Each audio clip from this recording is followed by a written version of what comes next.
I want to have a little chat about adversives, okay? So myself, I'm a positive reinforcement based trainer, which means I don't use adversives. So I don't use prong collars, e-collars, slip leads, anything like that. Anything that could cause discomfort for the dog.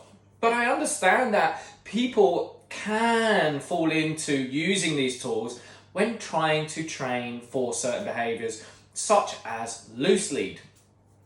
Now I understand that it's pretty easy to fall into this, and please don't think I'm judging you that I don't use them.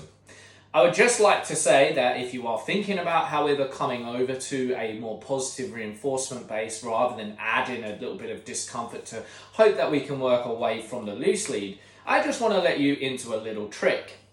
Now, I know that sometimes people use such things as halties that go over the dog's nose and clip at the back, that when they pull, it pulls them round.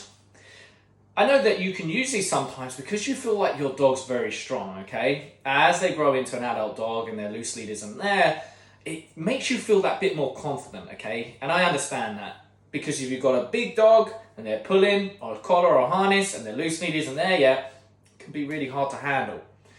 So let's say you've gone to a halty, but you're thinking, do you know what? I want to start moving over to a less sort of adversive way of having our dog do loose lead. But you need to have the confidence first that the loose lead's there. Now, obviously, make sure you're training your basics such as eye contact, reinforcement zone, at your lower levels and working through the proofing ladder before building up to working at loose lead outside. But let's say we've got to the point now where we are outside, but our confidence still isn't there yet. Our loose lead is starting to get there, but our confidence isn't there. So we're now practicing outside. What I suggest, okay, in this scenario, keep your halty on.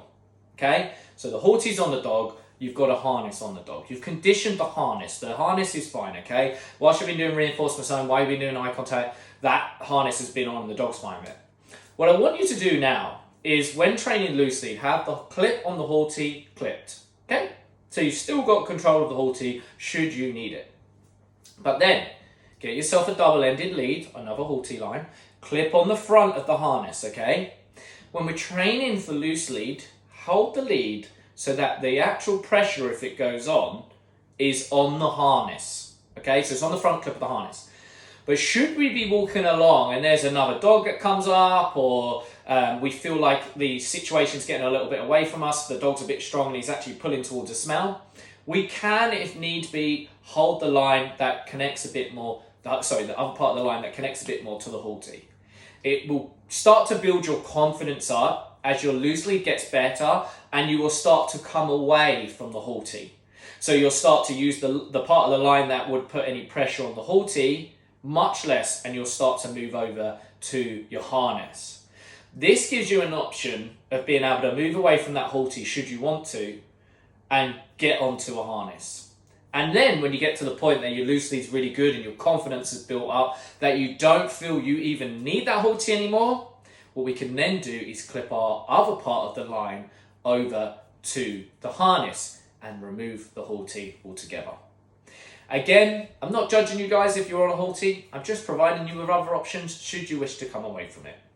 I hope you enjoyed this video. Please follow along, like and subscribe. And if you would like to work with me, feel free to send me a message or give me a call, and I look forward to meeting you soon.